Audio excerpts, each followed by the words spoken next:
What's going on, guys? Cody from KHC here, and in today's video we have a 2025 BMW X5M competition. So what are we going to be doing to this X5M? Well, we're going to start off with some H&R Spacers, some KW lowering springs, then we're going to move over and powder coat the wheels in a gloss black, and to finish it off we're going to be installing a Akrapovic exhaust, which I am super excited to hear once we get that in.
Well, this 2025 X5M is completely wrapped up.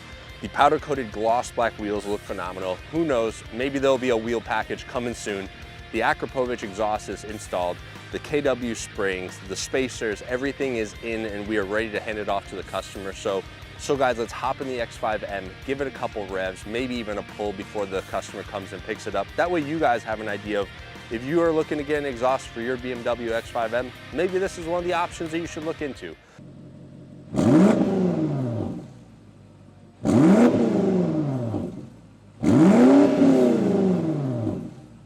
Well guys, that is it for today's video. I hope you enjoyed seeing this X5M on the channel, a little bit different than normal. And as always, leave a like, comment down below, and subscribe to the KHC family, and I'll see you guys in the next one.